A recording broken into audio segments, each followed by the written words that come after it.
अब माफियाओं की मौज खत्म हुई है।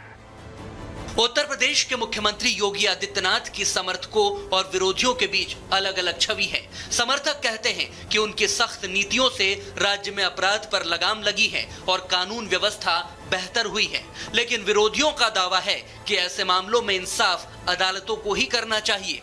इसीलिए योगी विरोधी यूपी में एनकाउंटर और बुलडोजर एक्शन पर लगातार सवाल उठाते हैं, मगर योगी अपनी स्टाइल में ही काम करना पसंद करते हैं। क्योंकि नोटिफिकेशन के बाद एक प्रकार से सरकार सामान्य कामकाज ही कर सकती है, बाकी कार्य तो चुनाव आयोग देखता है। तो हम लोगों ने कहा भी तब तक बुलडोजर को थोड़ा रेस्ट दो, वर्कशॉप में भेजो, इसकी मरम्मत का काम करा लो, और 10 मार्च के बाद फिर विकास लोक कल्याण का एक कार्य चलेगा और पेशेवर माफिया और अपराधियों के ऊपर फिर से बुलडोजर अपना काम भी करना प्रारंभ कर देगा। योगी का स्टाइल यूपी ने पसंद किया और 2017 के बाद वो 2022 में फिर बम्पर बहुमत से मुख्यमंत्री चुने गए। अब तक तो योगी ने यूपी की सियासत में अपना पैर ऐसे जमा लिया जिसके सामने विपक्षी भी टिक नहीं पाए। घुस जाला बिलिया मेरा मितवा, घुस जाला बिलिया में सांप बिच्छू गोजर चलेला जब चाँप के, चलेला जब चाँप के, बाबा का बुलडोजर चलेला जब, बाबा का बुलडोजर चलेला जब चाँप के। और 2017, 2019 या फिर 2022 तक तो एक के बाद एक योगी आदित्यनाथ विधानसभा हो या लोकसभा, हर चुनाव में पार्टी को शानदार जीत दिलाते रहे, क्योंकि योगी जो ठान लेते हैं उसे पूरा करके ही मानते हैं। योगी के मजबूत इरादों के साथ मोदी का हाथ भी हमेशा रहा। मोदी योगी की जोड़ी ने यूपी में विकास हो या सियासी मोर्चा, हर जगह परचम लहराया।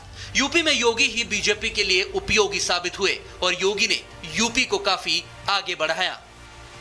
हमारे वो योगी जी और उनकी पूरी टीम उत्तर प्रदेश में जो मेहनत कर रही है, उस मेहनत से आज यूपी की पहचान नए अवसरों की धरती के तौर पर बन रही है। योगी जी के नेतृत्व में यूपी का भाग्य बदल रहा है और यूपी के सांसद के नाते मेरे लिए भी ये गर्व का विषय है। योगी राज में यूपी में लाखों करोड़ के निवेश आए। इन्वेस्टर समिट में उद्योगपति यहां आने के लिए उत्साहित दिखे, तो वहीं कई शहरों में एयरपोर्ट, मेडिकल कॉलेज, एक्सप्रेसवे और फिल्म सिटी ने यूपी की छवि बदल कर रख दी। हाल ही में हुई नीति आयोग की गवर्निंग काउंसिल की 9वीं बैठक में भी सीएम योगी आदित्यनाथ ने बताया कि कैसे यूपी देश का ग्रोथ इंजन बन रहा है। मुख्यमंत्री योगी आदित्यनाथ ने इस बैठक में प्रधानमंत्री के सामने कहा कि यूपी देश की दूसरी सबसे बड़ी अर्थव्यवस्था है। भारत की जीडीपी में यूपी का 9.2% का योगदान है।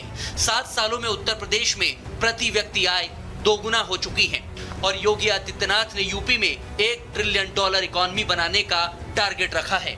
योगी ने यह भी कहा कि प्रदेश में 56 लाख से ज्यादा गरीबों को पक्का घर दिया गया है और महिला अपराधों में सजा देने वाला उत्तर प्रदेश पूरे देश में नंबर 1 है। यह तो तय है कि अपराध पर लगाम लगाने से ही विकास की रफ्तार बढ़ेगी, जिस पर योगी लगातार काम कर रहे हैं। $5 ट्रिलियन की अर्थव्यवस्था बनाने के लिए उत्तर प्रदेश जैसे राज्य को ग्रोथ इंजन के रूप में अपनी भूमिका का निर्वहन करना है। इसके लिए राज्य सरकार ने $1 ट्रिलियन इकोनॉमी के आगामी 5 वर्ष के अपने कार्यक्रम को आप सबके सामने प्रस्तुत किया है। योगी ने विकास का पैमाना सिर्फ आर्थिक नहीं रखा, वो धार्मिक और सांस्कृतिक विकास को भी उतना ही। नमस्कार, बहुत स्वागत है आपका रिपब्लिक भारत पर। आपके साथ मैं हूं मीनाक्षी रजत। बड़ी खबर आपको सीधे उत्तर प्रदेश से बताते हैं, जहां उत्तर प्रदेश में आला कमान ने साफ निर्देश दे दिए। सूत्रों के हवाले से ये बड़ी खबर आ रही है, जहां बताया गया है कि दोनों डिप्टी सीएम को आलाकमान ने कि उपचुनाव 2027 चुनाव योगी के नेतृत्व में ही होंगे। केंद्रीय नेतृत्व ने योगी पर फिर से भरोसा जताया है और योगी के नेतृत्व में आने वाले चुनाव होंगे, ये सूत्र बता रहे हैं, जिसमें उपचुनाव 2027 के विधानसभा चुनाव हैं। हर तरफ के विवाद से बचने के लिए भी कहा गया है, योगी के नेतृत्व में काम करने के लिए कहा गया है। ये दोनों डिप्टी सीएम को केंद्रीय नेतृत्व की तरफ से खास तौर पर यह निर्देश दिए गए हैं कि चाहे दोनों डिप्टी सीएम हो या फिर उत्तर प्रदेश में कोई भी नेता, केंद्रीय नेतृत्व के निर्देश के साथ ही सीएम योगी आदित्यनाथ के नेतृत्व में ही सभी को काम करना है और 2027 के लिए और साथ ही उपचुनाव के लिए भी योगी पूरी तरह से एक्शन में है। देखिए,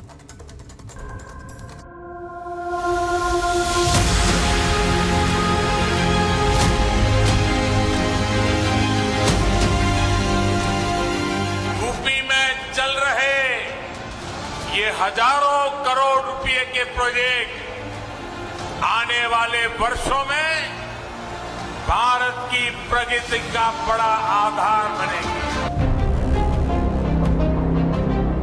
$5 ट्रिलियन की अर्थव्यवस्था बनाने के लिए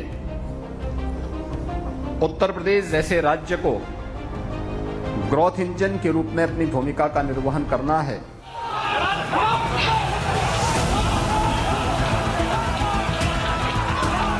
साल था 2017। देश का सबसे बड़ा राज्य उत्तर प्रदेश दंगा, माफिया, अपराध और लचर व्यवस्था के लिए बदनाम था। दशकों से यूपी में यह चलता आ रहा था। साल बीतते रहे, सरकारें बदलती रहीं।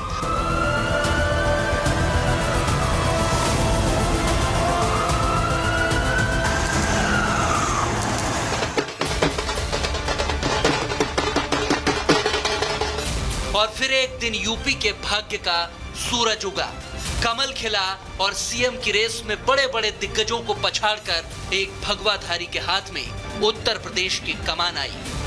जय श्री राम, जय श्री राम, राष्ट्र की करो तैयारी, भगवाधारी। हिंदुत्व का ब्रांड एम्बेसडर माने जाने वाला एक सन्यासी सत्ता की कुर्सी पर काबिज हुआ। उन दिनों लखनऊ में गूंजा, मैं योगी आदित्यनाथ।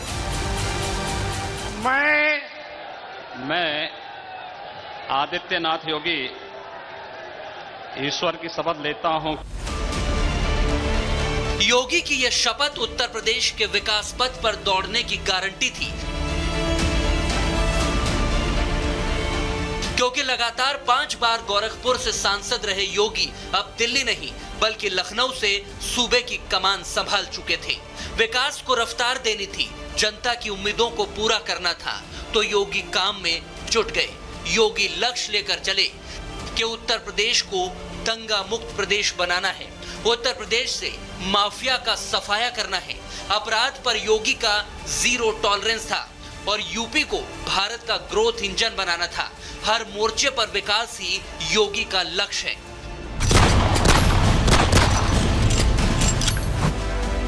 विकास की रफ्तार बढ़ानी है तो यूपी को अपराधियों और माफिया के चंगुल से निकालना होगा।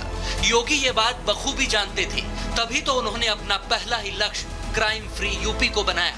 इसके लिए माफिया और अपराधियों को सीधी चेतावनी दे दी कि गुंडे माफिया अब यूपी छोड़ दो।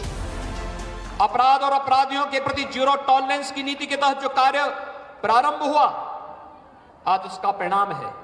अपराधी आज या तो जेल के अंदर है या प्रदेश छोड़ करके कहीं मुंह छुपा करके बैठा हुआ है। उसको प्रदेश के अंदर आने का वो दुस्साहस नहीं कर सकता है। उसे मालूम है कि उत्तर प्रदेश के अंदर रूल ऑफ लॉ को हम पूरी मुस्तैदी के साथ लागू करेंगे और प्रदेश के अंदर कानून के साथ खिलवाड़ करने की छूट किसी को नहीं देंगे। योगी का अल्टीमेटम यानी माफिया